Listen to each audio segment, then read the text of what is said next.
ابتدا ہے رب جلیل کے بابرکت نام سے جو دلوں کے بھید خوب جانتا ہے۔ دیکھتی آنکھوں سنتے کانوں صابری میاں کا سلام پہنچے۔ ناظرین محترم، مصر کے ایک مشہور بزرگ شرف الدین بصیری گزرے ہیں۔ انہوں نے ایک غریب گھرانے میں آنکھ کھولی۔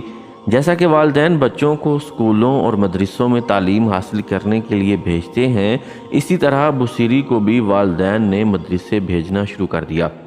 جلد ہی آپ نے قرآن پاک حفظ کر لیا۔ اس کے بعد آپ کے والد صاحب کی خواہش تھی کہ اب آپ کچھ کام کاج کریں تاکہ گھر سے غربت کا خاتمہ ہو، جبکہ بصیری ابھی مزید تعلیم حاصل کرنا چاہتے تھے۔ وہ ایک زیادہ روشن مستقبل چاہتے تھے۔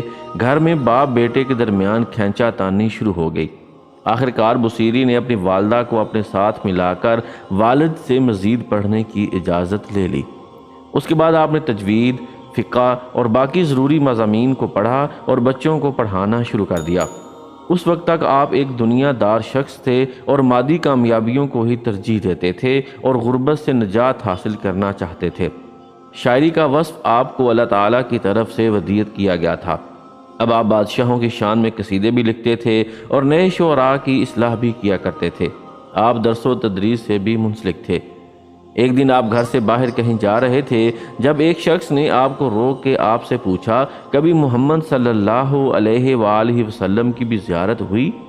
اس شخص کا یہ سوال کرنا امام بصیری کی زندگی کو بدلنے کا سبب بن گیا۔ اب امام بصیری نے آپ صلی اللہ علیہ وآلہ وسلم کی حیات طیبہ کا بغور مطالعہ شروع کر دیا۔ آپ جوں مطالعہ کرتے جا رہے تھے، آپ کے دل میں آپ صلی اللہ علیہ وآلہ وسلم کی محبت بڑھتی جا رہی تھی۔ جوں وقت گزر رہا تھا، آپ کے دل میں نبی آخر الزمان صلی اللہ علیہ وآلہ وسلم کے عشق کی تڑپ بڑھتی جا رہی تھی۔ اسی دوران انہیں فالج کا حملہ ہوا اور یہ صاحب فراش ہو گئے۔ اسی حالت میں 15 سال گزر گئے۔ وہ بادشاہ جن کے قصیدے امام بصیری لکھتے تھے، انہوں نے پلٹ کے نہ پوچھا۔ آپ بہت دل گرفتگی کے عالم میں ایک رات لیٹے ہوئے تھے جب آپ نے سوچا کہ زندگی بھر دنیا کے بادشاہوں کے قصیدے لکھے، آج کیوں نہ ان کا قصیدہ لکھوں جن کے سامنے ان بادشاہوں کی کوئی اوقات نہیں۔ جب ٹوٹے ہوئے دل سے سچی محبت کے ساتھ الفاظ نکلے تو وہ اس بارگاہ میں مقبول ہو گئے، جس کے بعد وہ الفاظ امر ہو گئے۔ اس سے پہلے بھی امام بصیری نے عرب کے صحراؤں کے خیموں پر اور خوش جمال چہروں پر شاعری لکھی، لیکن اس رات وہ اس بدر الدجا شمس الضحیٰ کی شان بیان کر رہے تھے جن کی خاطر رب نے اس دنیا اور اس کی ہر چیز کو تخلیق فرمایا۔ میرا ایمان یہ ہے کہ یہ کلام بھی رب کی ہی دین ہے اور وہی رب ہی اسے انسان پر اتارتا ہے۔ جب آپ قصیدہ لکھ چکے تو آپ نے قلم دوات رکھی اور سو گئے۔ اسی رات آپ نے خواب میں دیکھا کہ آپ صلی اللہ علیہ وآلہ وسلم تشریف لائے ہیں اور فرمایا کہ اٹھ بصیری۔ امام بصیری نے کہا، میں 1000 جانوں سے قربان، لیکن کیسے اٹھوں؟ کیونکہ وہ فالج زدہ تھے اور اٹھنے سے قاصر تھے۔ آپ صلی اللہ علیہ وآلہ وسلم نے اپنے دست شفقت ان کے جسم پر پھیرا اور فرمایا، اٹھ اور مجھے وہ سنا جو تو نے لکھا ہے۔ امام بصیری اٹھ بیٹھے اور جھوم کر سنا رہے تھے، مولا یصلی وسلم دائماً ابدا، اے اللہ آپ دائمی اور ابدی سلامتی بھیجیے اپنے محبوب پر۔ میری آنکھیں آپ کی یاد میں آنسو بہا رہی ہیں اور رواں دواں ہیں۔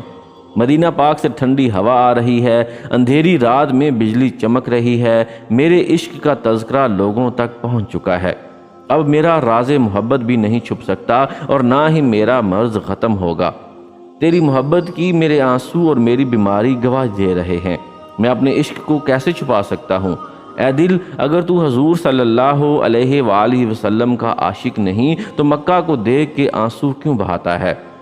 کیا محبت میں رونے والا عاشق خیال کرتا ہے کہ بہتے آنسوؤں اور سوختہ دل کی آڑ میں محبت کا راز چھپا پائے گا؟ تیری آنکھوں کو کیا ہوا ہے کہ تو انہیں آنسو روکنے کے لیے کہتا ہے اور یہ بہے جا رہے ہیں؟ تیرے دل کو کیا ہو گیا ہے کہ سنبھلنے کی بجائے مزید غمناک ہو رہا ہے؟ جب رات مجھے محبوب صلی اللہ علیہ وآلہ وسلم کا خیال آیا تو میں رات بھر جاگتا رہا۔ درد محبت نے میرے چہرے پہ آنسو اور رخساروں پر زردی پیدا کر دی۔ اے غریبوں کا خیال رکھنے والے، اے دل گیروں کی دل جوئی کرنے والے، اے مظلوموں کا ہاتھ پکڑنے والے، اے سچ کہنے والے، اے گناہ گاروں کا پردہ رکھنے والے، اے ازل کا نور، اے محمد صلی اللہ علیہ وآلہ وسلم، آپ کے منہ میں آپ کے دانت ایسے ہیں جیسے سیب کے اندر قیمتی موتی۔ اے اللہ، آپ اپنے حبیب صلی اللہ علیہ وآلہ وسلم پر ابدی اور دائمی سلامتی نازل فرمائیں۔ اب امام بصیری جھوم جھوم کے پڑھ رہے ہیں اور محمد عربی صلی اللہ علیہ وآلہ وسلم ان کی محبت کو قبول فرماتے ہوئے ان کے ساتھ سن رہے ہیں۔ جب قصیدہ ختم ہوا تو آپ صلی اللہ علیہ وآلہ وسلم اتنے خوش ہوئے کہ انہوں نے اپنی چادر یعنی بردہ اتار کر انہیں محرمت فرمائی۔ اس کے ساتھ ہی ان کی آنکھ کھل گئی۔ دیکھا تو چادر ان کے پاس ہی رکھی ہوئی تھی۔ وقت دیکھا تو تہجد کا وقت تھا۔ امام بصیری 15 سال کے بعد حشاش بشاش صحت مند اٹھے۔ فالج کا کہیں دور دور تک نام و نشان بھی نہیں تھا۔ وضو کیا اور مسجد کا رخ کیا کہ تہجد ادا کریں۔ گھر سے نکلے تو ایک فقیر نے آواز لگائی، ہمیں بھی تو سناؤ وہ قصیدہ۔ امام بصیری نے تجاہل عارفانہ سے کہا، کون سا؟ وہی جس کے بدلے یہ بردہ بھی ملا ہے۔ مجذوب نے چادر کی طرف اشارہ کیا اور آنکھوں سے اوجھل ہو گیا۔